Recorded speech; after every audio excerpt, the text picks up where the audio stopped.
Hi friends, welcome to my channel. ఈ రోజు మనం ఈ వీడియోలో 7th ఎపిసోడ్ ని చూద్దాము. షెన్లీ హీరోని కిస్ చేసి ఇంక నుండి ఎక్కువ ప్రాబ్లమ్స్ రాబోతూ ఉంది, కానీ దానివల్ల నీకేమీ కాదు, నువ్వెందుకైనా మంచిది, కొంచెం జాగ్రత్తగా ఉండు అనేసి వెళ్ళిపోతూ ఉంటే హీరో షెన్లీని కన్ఫ్యూజన్ గా చూస్తూ ఉన్నాడు. నేనేదో తన లవ్ ని యాక్సెప్ట్ చేసినట్టు మాట్లాడేసి వెళ్తుంది చూడు అన్నట్టు హీరో చూస్తూ ఉంటే షెన్లీ కొన్ని పవర్స్ ని హీరోకి ఇచ్చేసి అక్కడి నుండి ఎగురుకుంటూ వెళ్ళిపోతూ ఉంది. షెన్లీ ఇచ్చిన పవర్స్ వల్ల హీరో హెల్త్ కొంచెం రికవర్ అయిపోతుంది. ఇప్పుడు షెన్లీ డైరెక్ట్ గా స్వర్గరాణిని మీట్ అవ్వడానికి వెళ్తూ ఉంటే అక్కడ మూఫంగ్ అలానే రిమైనింగ్ గార్డ్స్ అంతా కలిసి నిలబడుకొని ఏం జరగబోతుందో అన్నట్టు వెయిట్ చేస్తూ ఉన్నారు. అప్పుడు స్వర్గరాణి ఆ షెన్లీని చూసి, వాడు మహా అయితే ఒక 40 సంవత్సరాలు బ్రతుకుతాడు, వాడి కోసము నీ 500 సంవత్సరాల పవర్స్ ని అతనికి ఇచ్చేసి వచ్చావు, అతను ఏమైనా అంత వర్తా ఏంటి? అది మాత్రమే కాకుండా అతను మహా అయితే నిన్ను ఒక 1 year 2 years గుర్తు పెట్టుకుంటాడు, అలాంటి వాడి కోసము 500 సంవత్సరాల పవర్స్ ని ఇవ్వడం వర్తా అని అడుగుతూ ఉంటే అది విని చుట్టూ ఉన్న వాళ్ళంతా ఏంటి 500 సంవత్సరాల పవర్స్ నా అని నోరు తెచ్చుకొని చూస్తూ ఉన్నారు. కానీ మన షెన్లీ మాత్రం హీరోతో గడిపిన వాటి గురించి థింక్ చేస్తూ ఉంది. అలాంటి అబ్బాయిని నేను నా లైఫ్ లోనే చూడలేదు అని కన్నీళ్లు కారుస్తూ కంప్లీట్ గా వర్తే అనేసి బాధపడుతూ కంట్లో కన్నీళ్లతో అక్కడి నుండి బయలుదేరుతూ ఉంది. ఆ స్వర్గరాణి తనని తీసుకుని వెళ్లి జైల్లో వేసేస్తుంది. నువ్వు కొన్ని రోజులు ఇక్కడే ఉండు అనేసి ఒక మంచు జైల్లో పడేస్తున్నారు. ఇక్కడేమో మన హీరో సైలెంట్ గా తన లైఫ్ ని తను లీడ్ చేసుకుంటూ ఉన్నాడు. కానీ తను ఎక్కడ చూసినా మన షెన్లీనే గుర్తుకు వస్తూ ఉంది. ఆ ద్రాక్ష తోటను చూస్తున్నప్పుడు, అలానే ఆ చేపలు పడుతున్నప్పుడు ఇలా షెన్లీనే గుర్తుకు వస్తూ ఉంది. షెన్లీతో కలిసి ఉన్నప్పుడు ఎంత హ్యాపీగా ఉన్నాము అనుకొని దాన్ని తలుచుకుంటూ హీరో తన లైఫ్ ని లీడ్ చేస్తూ ఉన్నాడు. అలా రోజులు గడిచిపోతూ మన హీరో ముసలివాడైపోతున్నాడు. అది మాత్రమే కాకుండా భూలోకంలో 1 year అన్నది స్వర్గంలో 1 రోజు మాత్రమే కాబట్టి షెన్లీని ఆ రూమ్ లో బంధించి కొన్ని రోజులే అయినా మన హీరోకి మాత్రం అది ఎక్కువ సంవత్సరాలు అవ్వడంతో తను ముసలివాడిలాగా అయిపోయి షెన్లీతో కలిసి ఆ బ్రిడ్జ్ దగ్గర కలిసి స్పెండ్ చేసినప్పుడు వాటి గురించి థింక్ చేస్తూ తనతో ఈ బ్రిడ్జ్ మీద ఎంత హ్యాపీగా టైం స్పెండ్ చేశాము అనుకొని ఆ బ్రిడ్జ్ మీద నడుస్తూ ఉన్నాడు. ఇక్కడేమో మన షెన్లీ నెమ్మదిగా ఆ మంచులో కూరుకుపోతూ ఉంది. కానీ చేతిలో మన హీరో ఇచ్చిన హెయిర్ పిన్ ని పట్టుకుని బాధపడుతూ ఉంది. కరెక్ట్ గా అప్పుడు అక్కడికి 2 గార్డ్స్ వచ్చి, మీ పనిష్మెంట్ ఈ రోజుతో పూర్తయిపోతుంది అని రాణిగారు చెప్పారు, మిమ్మల్ని తీసుకుని వెళ్ళడానికి మేము ఇక్కడికి వచ్చాము అని వాళ్ళు అంటూ ఉండే లోపే మూఫంగ్ అక్కడికి వచ్చేస్తున్నాడు. అప్పుడు షెన్లీ, ఎందుకు ఇప్పుడు ఇక్కడికి వచ్చారు? పెళ్లి ఊరేగింపుకి టైం వచ్చేసిందా ఏంటి? పెళ్లి కోసమే నన్ను ఇక్కడ నుండి తీసుకుని వెళ్ళడానికి వచ్చారా అని షెన్లీ అడుగుతూ ఉంటే దానికి ఇంకా కొంచెం టైం పట్టేలాగా ఉంది అని వాళ్ళు అంటున్నారు. అది విని షెన్లీ, నేను ఇక్కడ పనిష్మెంట్ కోసం వచ్చి ఎన్ని డేస్ అవుతుంది అని అడుగుతూ ఉంటే ఒక 30 days అవుతుంది అని వాళ్ళు అంటున్నారు. అది విని షెన్లీ, అయితే భూలోకంలో 30 సంవత్సరాలు పైన అయిపోయినట్టు ఉంది, వాడికి ఏమైందో ఏమో అని మనసులో తలుచుకుంటూ ఉంది. అంతలో మూఫంగ్ వచ్చి, నేను షెన్లీ మేడం ని తీసుకుని వెళ్తాను, మీరు బయలుదేరండి అనగానే వాళ్ళిద్దరు అక్కడి నుండి వెళ్లిపోతున్నారు. ఇప్పుడు మూఫంగ్ వేగంగా తన కోట్ ని తీసిచ్చి, బాగా చలిగా ఉంది, దీన్ని కప్పుకోండి అని అంటున్నాడు. ఈ డెమాన్స్ తో కలిపి నన్ను ఇక్కడ బంధించేశారు, ఇప్పుడు మళ్ళీ నన్ను తీసుకొని రమ్మని చెప్పారా? ఇంటికి వెళ్లి చాలా రోజులైంది, సరే వెళ్దాం రా అనేసి షెన్లీ పిలుస్తూ ఉంటే భూలోకంలో ఉన్న అతను చనిపోయాడంట అని అంటున్నాడు. అది విని షెన్లీ, నేను ముందే అనుకున్నాను ఇలా జరుగుతుంది అని, వాడిది ముందే చాలా వీక్ అయిన బాడీ, తన ఇన్ని డేస్ బ్రతకడమే ఎక్కువ అని షెన్లీ అంటూ ఉంటే, నేను కావాలంటే తన పాస్ట్ జన్మని అలానే ఫ్యూచర్ జన్మ గురించి ఎంక్వైరీ చెయ్యనా అని మూఫాంగ్ అడుగుతూ ఉంటే అది విని షెన్లీ, నేను అక్కడ ఉన్న షెన్షీని మాత్రమే లవ్ చేశాను, ఇప్పుడు పూర్వజన్మ ఫ్యూచర్ జన్మ గురించి తెలుసుకుని నేనేం చేయబోతున్నాను, అదంతా ఏం అవసరం లేదు అనేసి షెన్లీ అక్కడి నుండి బయలుదేరుతూ ఉంటే అతను చివరి వరకు దేని గురించి బాధపడకుండా టెన్షన్ పడకుండా ఉన్నాడు అంట అని మూఫాంగ్ అంటూ ఉంటే దానికి షెన్లీ, అతను షెన్షీ కదా, వాడు భయపడి టెన్షన్ పడి ఉంటే అది విచిత్రంగా ఉండేది, దీంట్లో నాకేం కొత్తగా అనిపించడం లేదు అనేసి షెన్లీ అక్కడి నుండి వెళ్లిపోతూ ఉంది. ఇప్పుడు షెన్లీ వాళ్ళ ఊరిని చూపిస్తున్నారు. వాళ్ళ ఊర్లో ఒక yellow కలర్ స్టోన్ లాగా ఏదో ఒకటి ఉంది. ఇది అందరి దగ్గర ఉన్నాయి, అది వాళ్ళ ఆత్మ ఉండే స్టోన్ అంట. ఆ స్టోన్ ని యూజ్ చేసి చాలా మ్యాజిక్స్ కూడా చేస్తూ ఉన్నారు. అప్పుడు ఆ టైంలో చాలా మంది పిల్లలందరూ ఆడుకుంటూ ఉన్నారు. అప్పుడు ఆ టైంలో షెన్లీ వాళ్ళ పని పిల్ల షెన్లీకి స్నానం చేయించడానికి వస్తూ ఉంది.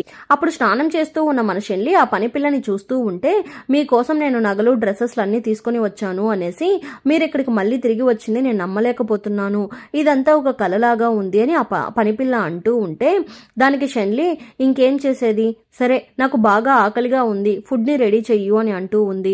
అప్పుడు పని పిల్ల మీరు రాగానే మీకు ఆకలి వేస్తుందేమో అనుకొని మూఫాంగ్ ముందే ఇంటికి వచ్చి వంటవాడికి చెప్పి అన్ని వంటల్ని రెడీ చేసి ఉంచాడు అని పని పిల్ల అంటూ లోపలికి వచ్చి చూస్తూ ఉంటే అక్కడ చాలా ఐటమ్స్ రెడీగా ఉన్నాయి. అదంతా చూసి షెన్లీ ఈ మూఫాంగ్ కి నా మీద కొంచెం కేర్ ఎక్కువైపోయినట్టు ఉంది అనేసి డల్ గా చెప్పేసి తినడానికి కూర్చుంటుంది. అప్పుడు పని పిల్ల మీరు బాగా తగ్గిపోయారు అని అంటుంది. ఇంట్లో అందరు ఎలా ఉన్నారు అని షెన్లీ అడుగుతూ ఉంటే దానికి పని పిల్ల ఇంట్లో అందరూ బాగానే ఉన్నారు, కానీ ఆ చిలక ఉందే అదే మమ్మల్ని బాగా మిస్ అయింది అని పని పిల్ల అంటూ ఉంటే అంతలో ఆ చిలక షెన్లీని చూసి హే షెన్లీ పెళ్లి వద్దు గిల్లి వద్దు అనేసి ఇంట్లో నుండి పారిపోయావు, కానీ నీకు సరిగా పారిపోవడం కూడా చేత కదా, చూసావా మళ్ళీ నేను పట్టుకుని వచ్చేసారు, మళ్ళీ ఇప్పుడు నీకు పెళ్ళా ఏంటి ఇంత డల్ గా ఉన్నావు అని ఎటకారంగా అంటూ ఉంటే అది విని షెన్లీకి బాగా కోపం వచ్చేసింది. నీకు బాగా నోరు ఎక్కువైపోయింది అనేసి దాన్ని పట్టుకొని బయటకు విసిరేసేస్తుంది. చిలక వచ్చి బయట పడగానే పనిపిల్ల పరిగెత్తుకుంటూ వచ్చి నీకు నోరు ఎక్కువైపోయింది, షెన్లీ మేడం బాగా కోపంగా ఉన్నారు, పైగా నువ్వు పైకెగరకుండా నీ రెక్కల్ని మంత్రశక్తితో కట్టేశారు, ఇంక నుండి నువ్వు సరిగా ఎగరలేవు, ఇంక ఇప్పటికైనా నోరు అదుపులో ఉంచుకో అని పనిపిల్ల అంటూ ఉంటే ఆ చీలుక దిగులుగా చూస్తూ ఉంది. ఇక్కడ స్వర్గంలో కొంతమంది గాడ్స్ అంతా కలిసి ఆ స్వర్గరాజుని మీట్ అవ్వడానికి వెళ్తున్నారు. అప్పుడు అక్కడ ఏదో ఒక విచిత్రం జరగబోతుంది అన్నట్టు ఆకాశం అంతా కలర్ఫుల్ గా మారిపోతుంది. దాన్ని చూసి ఎవరైనా ఆదిదేవుడు పుట్టబోతున్నారా, అలా జరగబోతుంది అంటేనే ఆకాశం ఇలా కలర్ఫుల్ గా మారుతుంది. దానికి ఇంకొక అతను చివరగా ఆదిదేవుడు పుట్టి 10,000 సంవత్సరాలకి పైగా అవుతుంది, అప్పుడు మాత్రమే ఆకాశం ఇంత కలర్ఫుల్ గా ఉనింది. నాకు తెలిసి ఆ ఆదిదేవుడు షిన్షి ఉన్నారు కదా, ఆ దేవుడే ఇన్ని ఇయర్స్ ధ్యానంలో ఉండి ఇంకా ఎక్కువ శక్తిని సంపాదించి ఇక్కడికి వస్తున్నట్టు నాకు అనిపిస్తుంది అని అంటున్నాడు. అది విని ఇంకొక అతను ఏంటి మన ఆదిదేవుడు షిన్షీనా, అతని గురించి విని చాలా ఇయర్స్ అయింది, ఎన్నో వేల సంవత్సరాలుగా అతను కనిపించడం లేదు అని అంటూ ఉన్నప్పుడే అక్కడికి స్వర్గరాజు వేగంగా వస్తున్నాడు. ఆదిదేవుడు మళ్ళీ తిరిగి వచ్చేశారు, తనని ఇన్వైట్ చేయడానికి నేను వెళ్తున్నట్టు ఎవరికి చెప్పకండి, తన పర్మిషన్ తీసుకుని మళ్ళీ చెప్దాము అనేసి అసిస్టెంట్ ని తీసుకుని ఆ స్వర్గరాజు బయలుదేరుతున్నాడు. అక్కడికి మన హీరో వస్తున్నాడు. అతనే ఆదిదేవుడంట, 7 లోకాలకి మన హీరోనే ఆదిదేవుడంట.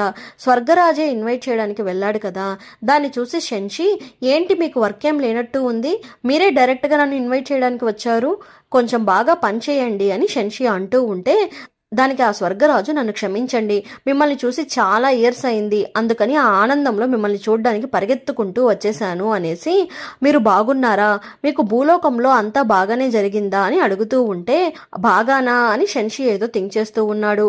ఒకవేళ మీకు అక్కడ టఫ్ సిచ్యువేషన్స్ ఉన్నా మీరు వాటిని ఈజీగానే హ్యాండిల్ చేసేసి ఉంటారు అని నాకు బాగా తెలుసు అని ఆ స్వర్గరాజు అంటున్నాడు. అదంతా బాగానే జరిగింది, నేను కాసేపు మా పూర్వీకుల దగ్గర ప్రేయర్ చేసుకోవాలి అని అనుకుంటున్నాను, పైగా నేను తిరిగి వచ్చిన మ్యాటర్ని ఎవరికి చెప్పకండి అని చెప్పేసి లోపలికి వెళ్ళిపోతున్నాడు. అదంతా చూసి స్వర్గరాజు అసిస్టెంట్ ఇతన్ని అర్థం చేసుకోలేకపోతున్నాను అని అంటూ ఉంటే అది విని ఆ స్వర్గరాజు అతను ఏం చెప్పినా దాని వెనకాల 1000 కారణాలుంటాయిరా, రా వెళ్దాము అనేసి వాళ్ళు అక్కడి నుండి వెళ్ళిపోతున్నారు. ఇప్పుడు హీరో డోర్ ఓపెన్ చేసుకుని లోపలికి వెళ్ళి చూస్తే అక్కడ చాలా మంది సమాధులు ఉన్నాయి. అప్పుడు హీరో ఒక మంత్రాన్ని వేయగానే అక్కడ చాలా నేమ్ బోర్డ్స్ వస్తున్నాయి. దాంట్లో చింగి అనే నేమ్ బోర్డ్ ని చూసి హీరో ఎమోషనల్ గా ఫీల్ అవుతూ అందరికి వైన్ ని సమర్పిస్తున్నాడు.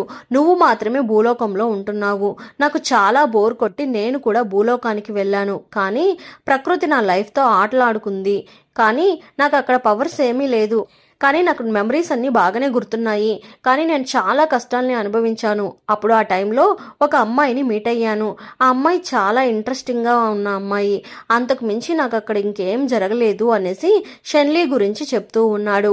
ఇక్కడేమో షెన్లీ హీరో ఇచ్చిన హెయిర్ పిన్ ని ఒక బాక్స్ లో దాచిపెట్టేసి ఈ బాక్స్ లో దాచిపెట్టడానికి నా దగ్గర ఏమీ లేదు అనుకుంటూ ఉన్నాను, కానీ ఫస్ట్ టైం దీన్ని దాచిపెట్టడానికి ఈ ఐటెం దొరికింది అని థింక్ చేస్తూ ఉంది. ఇప్పుడు ఫూరాంగ్ అనే ఒక పర్సన్ యొక్క ప్యాలెస్ ని చూపిస్తున్నారు. ఫూరాంగ్ ఎవరు అంటే షెన్లీని పెళ్లి చేసుకోవడానికి ఉండే పెళ్లి కొడుకు ఇతనే. ఇతను స్వర్గరాజు యొక్క సొంత మనవడు. ఈ ఫూరాంగ్ ఒక ప్లే బాయ్ టైప్ అన్నమాట. ఇప్పుడు చాలా మంది అమ్మాయిల మధ్యలో వీడు కూర్చొని తాగుతూ ఎంజాయ్ చేస్తూ ఉంటే కరెక్ట్ గా ఆ టైంలో కొంతమంది పని వాళ్ళు అక్కడికి వచ్చి మీ పెళ్లి డ్రెస్ వచ్చేసింది, మీకు నచ్చిన డ్రెస్ ని సెలెక్ట్ చేయండి అని అడుగుతున్నారు. అలానే షెన్లీ వాళ్ళ ఇంటికి కూడా పెళ్లి డ్రెస్లు వస్తున్నాయి. ఆ పెళ్లి డ్రెస్ ని చూసి ఫూరాంగ్ అరుస్తూ ఉన్నాడు. ఆ అమ్మాయి ఇంట్లో నుండి పారిపోయి ఇప్పుడే ఇంటికి తిరిగి వచ్చింది, ఆ అమ్మాయి మళ్ళీ ఇంటికి తిరిగి వచ్చేసింది అని నేను ఆ అమ్మాయిని ఎలా పెళ్లి చేసుకోగలను, ఇది నాకెంత అవమానము.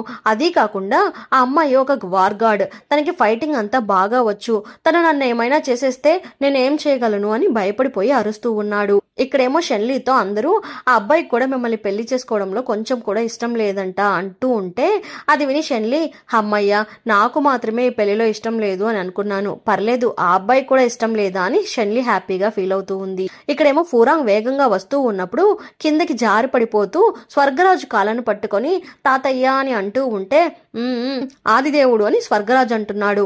ఫూరాంగ్ తిరిగి చూస్తూ ఉన్నాడు. అప్పుడు అక్కడ మన హీరో నిలబడుకొని ఉన్నాడు. అమ్మో ఆదిదేవుడు, ఆయన ముందు మనం ఇలా బిహేవ్ చేసేసామే అనుకొని ఫూరాంగ్ వెంటనే పైకి లేచి ఆదిదేవుడిని విష్ చేస్తూ ఉంటే పర్లేదు అబ్బాయి బాగానే ఉన్నాడు అని హీరో అంటున్నాడు. దానికి స్వర్గరాజు, అందంగా ఉండి ఏం లాభము, కొంచెం కూడా తెలివి లేదు అనేసి వీడితో ఎలా ఏగడమో నాకు అర్థం కావడం లేదు, పో వెళ్ళి పెళ్లికి రెడీ అవ్వు అని స్వర్గరాజు అరుస్తూ ఉంటే తాత ఆ షెన్లీని నేను పెళ్లి చేసుకోలేను, ఆ అమ్మాయికి ఫైటింగ్ బాగా వచ్చు, నన్ను ఏమైనా తను చంపేస్తే నేనేం చేసేది అని ఫూరాంగ్ ఏడుస్తూ ఉంటే ఇంకా బాగా గట్టిగా ఏడు అని రాజుగారు సిగ్నల్ ఇస్తున్నాడు. ఇలా చూడరా, ఆ పెళ్లిని చేసుకోమని చెప్పింది మన ఆదిదేవుడు గారు, తన మాటని మనం ఎలా కాదని చెప్పగలము అని స్వర్గరాజు యాక్ట్ చేస్తూ ఉంటే అది విని షెన్షి, ఏంటి నేను ఈ పెళ్లిని ఏర్పాటు చేశానా అని అంటూ ఉన్నాడు. దానికి ఆ రాజు, అవును మీరే ఏర్పాటు చేశారు, మీరు దాన్ని మర్చిపోయినట్టు ఉన్నారు, కొంచెం థింక్ చేసి చూడండి అని ఆ రాజు చెప్పగానే అప్పుడు షెన్షి థింక్ చేస్తున్నాడు. తను భూలోకానికి వెళ్దాము అని వెళ్తున్నప్పుడు స్వర్గరాజు ఎదురుగా వచ్చి, మీరే మాకు హెల్ప్ చేయాలి, స్వర్గంలో ఇంకొక భాగం ఉంది కదా, ఆ భాగంలో ఉండే షెన్లీని మన భాగంలో ఉండే వాళ్ళకిచ్చి పెళ్లి చేసి తనని ఇక్కడికి తీసుకొని రావాలని అనుకుంటున్నాము, కానీ ఎవరికిచ్చి పెళ్లి చేయాలో అర్థం కావడం లేదు అని స్వర్గరాజు ఒక పెద్ద నేమ్ లిస్ట్ ని చూపిస్తున్నారు. ఆ లిస్ట్ ఏంటో కూడా చూడకుండా నంబర్ 33లో ఎవరున్నారు వాళ్ళకిచ్చి పెళ్లి చేసేయండి అని హీరో ఏదో నోటికి వచ్చిన నంబర్ ని చెప్పేస్తున్నాడు. 33వ నంబర్లో ఎవరున్నారా అని చూస్తే అది ఆ ఫూరాంగ్నే. దాన్ని చూసి హీరో, ఓహో తన పేరు ఫూరాంగ్నా, ఈ అమ్మాయి చాలా సాఫ్ట్ గా ఉంటుందేమో అనేసి హీరో అక్కడి నుండి వెళ్ళిపోతుంటే అయ్యో ఫూరాంగ్ అంటే అబ్బాయి పేరు కదా అని రాజు కన్ఫ్యూజ్ అవుతూ ఉన్నాడు. సరే పర్లేదు, ఆదిదేవుడే డిసైడ్ చేసిన దాన్ని మనం కాదని చెప్పలేము అనేసి పెళ్లికి ఏర్పాట్లు చేసేస్తున్నారు. ఇదంతా ఇప్పుడు హీరో తలుచుకొని, ఓహో అలా జరిగిందా, నేను షెన్లీ అంటే ఆ అబ్బాయి పేరు, ఫూరాంగ్ అంటే అమ్మాయి పేరు అని అనుకున్నాను, ఆ చిన్న కన్ఫ్యూజన్ వల్ల ఇలా జరిగిందేమో అని హీరో అంటూ ఉంటే మీరేంటండి ఇలా చేశారు అని ఫూరాంగ్ అరుస్తూ ఉన్నాడు. దాన్ని చూసి రాజుగారు నోరు మొయ్యి అని అంటున్నాడు. అప్పుడు వెంటనే ఫూరాంగ్ హీరో కాళ్ళ మీద పడి, మీరే నాకు హెల్ప్ చేయాలి, ఆ అమ్మాయిని నేను పెళ్లి చేసుకోలేను, ఆ అమ్మాయి ఆయుధాన్ని చూస్తేనే నాకు వణుకొచ్చేస్తుంది, అదంతా చూసి హీరో, ఆ అమ్మాయిని పెళ్లి చేసుకుంటే ఆ రోజే ఎవరో ఒకరు చనిపోతారు అని హీరో అనగానే ఫూరాంగ్ గజగజ వణికిపోతున్నాడు. ఇప్పుడు హీరో వెంటనే స్వర్గరాజు దగ్గర, ఇంకా చాలు ఈ పెళ్లిని స్టాప్ చేయండి, ఇష్టం లేని పెళ్లి చేసుకుంటే ఇద్దరు హ్యాపీగా ఉండలేరు, అందువల్ల ఈ పెళ్లిని కొన్ని రోజులు పోస్ట్ పోన్ చేద్దాము, ఆ తర్వాత ఏం చేయాలో డిసైడ్ అవుదాము, దీన్ని అందరికీ ఇన్ఫార్మ్ చేసేయండి అనేసి హీరో అక్కడి నుండి వెళ్ళిపోతున్నాడు. అది విని ఫూరాంగ్ గట్టిగా ఊపిరి పీల్చుకుంటున్నాడు. ఫూరాంగ్ బయటకు వచ్చేసి ఆయన అమ్మాయి పేరని అనుకుని ఉన్నారు. కొన్ని వేల సంవత్సరాలు ఒకసారి బయటకు వచ్చి తొంగి చూసి వెళ్ళిపోతున్నాడు. ఆయనకి మనం ఎవరో ఏంటో ఏం అర్థమవుతుంది, ఈయన్ని నమ్మి నా పెళ్లిని ఏర్పాటు చేశారు చూడు, అమ్మయ్య ఎలానో ఈ పెళ్లి నుండి ఎస్కేప్ అయిపోయాను, క్లబ్కు వెళ్ళి ఎంజాయ్ చేయాలి అనేసి అసిస్టెంట్ ని తీసుకొని అక్కడి నుండి వెళ్ళిపోతున్నాడు. ఇప్పుడు షెన్లీ వాళ్ళ ఊరికి దూరంగా ఒక పాతాళ లోకం లాగా ఉంది. ఆ ప్లేస్ నుండి చాలా నెగిటివ్ ఎనర్జీస్ వస్తూ ఉంది. దాన్ని ఒక మంత్రవలయాన్ని రెడీ చేసి ఆ నెగిటివ్ ఎనర్జీస్ అంతా బయటకు రాకుండా ఉండేలాగా షెన్లీ వాళ్ళ రాజ్యం వాళ్ళు చూసుకుంటూ ఉన్నారు. ఇప్పుడు ఆ ప్లేస్ లో అందరూ హ్యాపీగా ఉంటూ ఉన్నప్పుడు ఒక అమ్మ కూతురు ఇద్దరు అంగడి దగ్గరికి వెళ్తున్నారు. అక్కడ ఒక అతను ఆత్మరాయిని పారేసుకున్నారు అని ఆ చిన్న పాప పరిగెత్తుకుంటూ వెళ్లి ఆ రాయిని పట్టుకుంటుంది. అప్పుడు అందులో నుండి చాలా నెగిటివ్ ఎనర్జీస్ అంతా బయటకు వచ్చేస్తూ ఉంది. అంతలో ఆ పాప వాళ్ళ అమ్మ పాపని వెతుక్కుంటూ పరిగెత్తుకుంటూ వచ్చి నీకేం కాలేదు కదా అనేసి అంటూ ఉంది. అంతలో అక్కడ ఉన్న వాళ్ళంతా పరుగులు తీస్తున్నారు ఆ నెగిటివ్ ఎనర్జీకి భయపడి. ఇప్పుడు కరెక్ట్ గా ఆ నెగిటివ్ ఎనర్జీ వాళ్ళ ఇద్దరిని అటాక్ చేయడానికి వెళ్తుంటే అంతలో షెన్లీ ఆయుధం అక్కడికి వచ్చి అందరినీ ప్రొటెక్ట్ చేస్తూ ఉంది. దాన్ని చూసి ఆ అమ్మాయి, అమ్మ మన గాడ్ ఇక్కడికి వచ్చేసినట్టు ఉన్నారు, అందుకే వాళ్ళ ఆయుధం ఇక్కడ ఉంది, మనం ఇంకేం భయపడిన అవసరం లేదు అని ఆ పాప అంటూ ఉంటే అవును అని అమ్మ అంటూ ఉంది. ఇప్పుడు ఈ మ్యాటర్ కోర్టుకి వెళ్తుంది. రాణిగారు ఈ కేసుని ఎంక్వైరీ చేస్తున్నారు. ఎంత ధైర్యం ఉంటే మళ్ళీ ఆ నెగటివ్ ఎనర్జీస్ కి ఇంత పవర్స్ వస్తున్నాయి, అసలు ఇవి ఎలా వస్తున్నాయో వెళ్ళి ఎంక్వైరీ చెయ్యండి, మూఫాంగ్ నువ్వు వెళ్ళి దీన్ని ఎంక్వైరీ చెయ్యు అనగానే మూఫాంగ్ ఓకే అని అంటున్నాడు. ఒక రకంగా మీటింగ్ అంతా కంప్లీట్ అయిపోతుంది. అక్కడ నుండి షెన్లీ బయలుదేరబోతుంటే మిమ్మల్ని రాణిగారు పిలుస్తున్నారు అనేసి షెన్లీని తీసుకుని వెళ్తున్నారు. ఇప్పుడు షెన్లీ రాణిగారి దగ్గరికి వెళ్ళి, రాణి మీ హెల్త్ ఎలా ఉంది అని అడుగుతుంది. నా హెల్త్ బాగానే ఉంది, నువ్వు చేసిన పనికి చాలా మంది నిన్ను ఈ పదవి నుండి తీసేయమని చెప్పి అడుగుతూ ఉన్నారు. అలానే చాలా మంది నీకు సపోర్ట్ చేసి మాట్లాడుతూ ఉన్నారు. నాకేం చేయాలో అర్థం కావడం లేదు. 1 month అయినా ఇప్పుడు ఇంకా ఇక్కడ ఏం సెట్ కాలేదు. అది మాత్రమే కాకుండా ఇక్కడ నుండి పెళ్లి చేసుకుని పంపించడానికి ఒక పవర్ఫుల్ అమ్మాయి ఎవరూ లేరు. పవర్ఫుల్ అమ్మాయినే ఇచ్చి పెళ్లి చేయాలి అంటే నువ్వు మాత్రమే ఇక్కడ ఉన్నావు. ఈ పెళ్లి ఆదిదేవుడు ఫిక్స్ చేశాడు కాబట్టి దాని వెనకాల ఏమైనా పెద్ద కారణం ఉండొచ్చు. ఫూరాంగ్ నీకు నచ్చకపోవచ్చు, కానీ ఆదిదేవుడికి మనం గౌరవం ఇవ్వాలి కదా అని రాణి అంటూ ఉంటే అది విని షెన్లీ, ఫూరాంగ్ ఒక ప్లే బాయ్, అది మాత్రమే కాకుండా వాళ్ళు తలుచుకొని ఉంటే ఈ నెగటివ్ ఎనర్జీస్ అంతా అంతం చేయడానికి మనుషుల్ని పంపి వీటిని ఎప్పుడో అంతం చేసి ఉండవచ్చు. కానీ వాళ్ళదంతా వదిలేసి పెళ్లి పేరుతో నాటకాలు ఆడుతున్నారు. దానికి ఆదిదేవుడు కూడా హెల్ప్ చేస్తున్నాడు అంటే అతను కూడా మంచివాడు కాదేమో అనేసి షెన్లీ అంటూ ఉంటే, అలా మాట్లాడకూడదమ్మా, తప్పమ్మా, అతను ఆదిదేవుడు, అతనికి మనం రెస్పెక్ట్ ఇచ్చి తీరాల్సిందే అని రాణి అంటూ ఉంది. అది విని షెన్లీ, ఇలా పెళ్లిని అడ్డు పెట్టుకుని గేమ్స్ ప్లే చేసే వాళ్ళంతా ఆదిదేవుళ్ళ, నాకు అది నచ్చడం లేదు, నేను ఈ పెళ్లికి అస్సలా ఒప్పుకోను, నాకు ఈ పెళ్లిలో అస్సలా ఇష్టం లేదు అనేసి షెన్లీ అక్కడి నుండి వెళ్ళిపోతుంది. ఇప్పుడు మళ్ళీ అక్కడికి ఆ చిలుక వచ్చి, ఏం మళ్ళీ డల్ గా ఉంటున్నావు అని షెన్లీని అడుగుతూ ఉంటే ఇప్పుడు వెంటనే షెన్లీ ఆ చిలుకని తలకిందులుగా వేలాడదీసి, నువ్వు బాగా మురిగ్గా ఉన్నావు, అందుకే నువ్వు ఇలాంటి మాటలు మాట్లాడుతున్నావు, రా నీకు స్నానం చేయిస్తాను అనేసి దాన్ని తీసుకుని వెళ్తుంది. అదంతా చూసి పనిపిల్ల, మేడం ఎందుకు ఇంత క్రూరంగా బిహేవ్ చేస్తూ ఉన్నారు అని అనుకుంటూ చూస్తూ ఉంది.